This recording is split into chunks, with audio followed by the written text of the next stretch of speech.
केशव की शादी के 4 वर्ष निकल गए, पर सलोनी के साथ उसका रिश्ता बनने का नाम ही नहीं ले रहा था। छोटी छोटी बातों में सलोनी अक्सर बुरा मान जाती। केशव को समझ में नहीं आता कि अपनी संगनी को कैसे मनाए। उन दोनों के कॉलेज का साथी निशांत सालों बाद उनसे मिलने को आया। दोनों ऑफिस के पास ही के एक रेस्टोरेंट में साथ में लंच कर रहे थे। निशांत ने सलोनी से भी मिलने की इच्छा जाहिर की, पर केशव ने बात को बदल दिया। इस बात पर उसे संदेह हुआ कि कुछ तो गड़बड़ है। बहुत पूछने पर केशव ने बताया कि वह खुश नहीं रहती है, बात बात पर नाराज होती है, मुझसे भी खुलकर कभी बात नहीं करती और ना ही किसी से मिलना जुलना चाहती है। आखिर मैं क्या करूं? कैसे खुश रहेगी? तुम तो अपने परिवार के चहेते हो, चारों ओर तुम्हारा यशगान होता रहता है। उसके व्यक्तित्व को भी उभरने दो। पहले साथ वक्त बिताते थे, वैसे ही कुछ निजी समय निकालो। कहीं ना कहीं उसे नजरअंदाज कर रहे हो, क्योंकि मैं जिस सलोनी को जानता था वो बेहद हंसमुख व मिलनसार थी। उसमें आए बदलाव के लिए बस तुम जिम्मेदार हो केशव। निशांत ने कहा। ठीक ही तो कह रहा था वह। इस बात पर कभी उसका ध्यान गया ही नहीं। 4 बहनों के बाद जन्मे केशव का बचपन अति लाड प्यार में बीता था। माँ बाबा प्यार से कान्हा बुलाते थे। बाहर का नाम भी उन्होंने केशव ही रख दिया था। सांवली सूरत और घुंघराले वालों वाला केशव अति मेधावी और सबका चहेता था।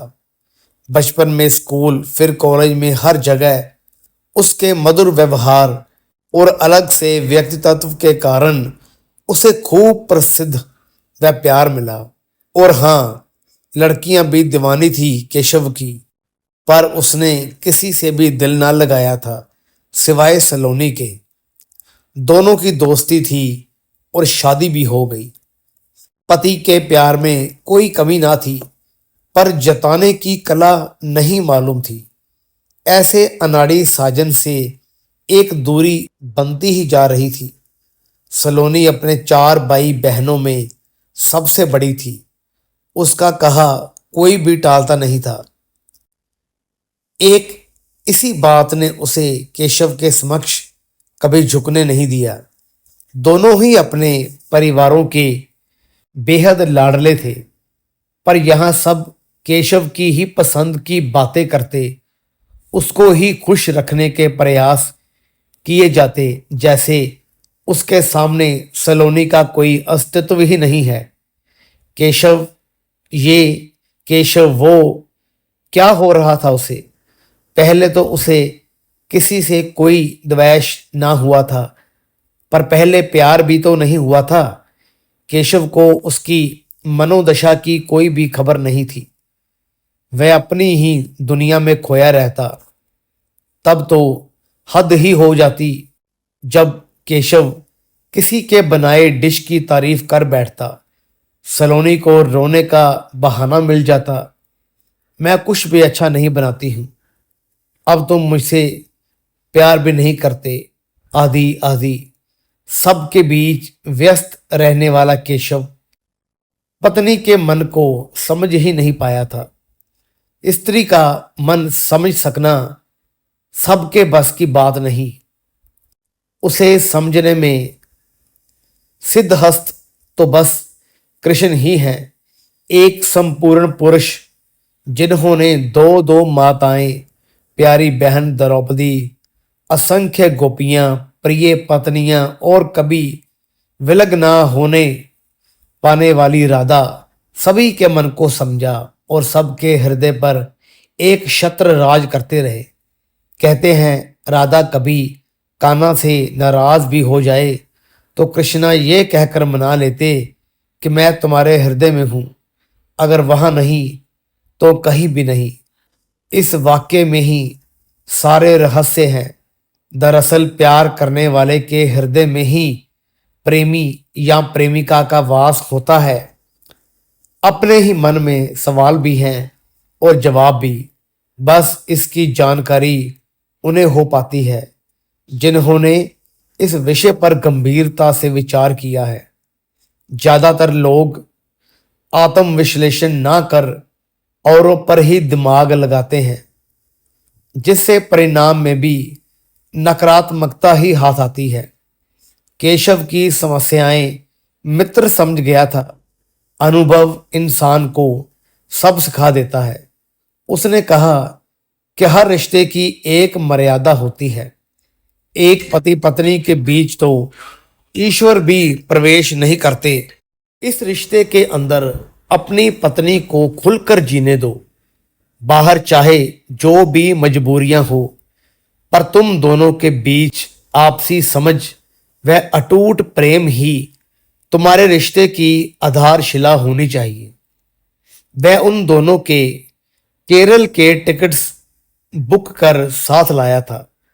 दोस्त के सामने टिकट्स रखकर इतना ही बोला, कब तक देवकी, यशोदा, नंद बाबा और गोपियों के काना बने रहोगे मित्र? प्रेम के ही सब रूप हैं। राधा तो काना की आत्मा है।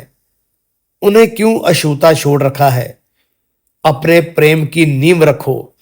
अपने पारिवारिक जीवन की सफल शुरुआत करो और फिर दोनों सालों बाद बिल्कुल अकेले घर के बाहर निकले। चेहरे पर एक चंचलता थी। सलोनी को पता था कि अब उसकी बातों का केंद्र केशव और उसकी वो है। केरल के 4 दिन कैसे निकले पता ही न चला। सच पूछो तो सलोनी को वापस आने का दिल नहीं कर रहा था। और हां, केशव ने यह समझ लिया था कि इस रिश्ते की भी एक निजता है। उन सीमाओं के अंदर बाहरी लोगों का प्रवेश वर्जित है।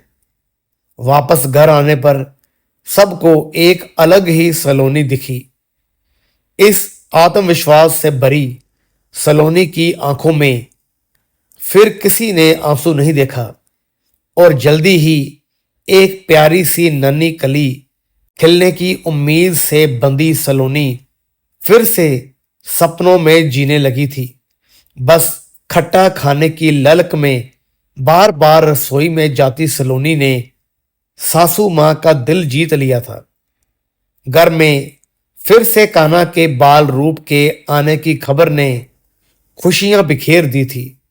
माँ बाबा ने नन्हे केशव के आने का इंतजार भी शुरू कर दिया, पर केशव ने सलोनी की चाहत में अपनी चाहत ढूंढ ली थी और उन दोनों को गुड़िया चाहिए थी। इस बार उसने अपनी ये इच्छा सबके सामने रख सलोनी के हौसले को बढ़ाया था। कुछ महीनों के बाद उनके आंगन में एक नन्ही परी का आगमन हुआ। केशव अपनी गुड़िया को बाहों के झूले में झुलाने लगा। उसकी दुनिया प्यार से संवर गई थी।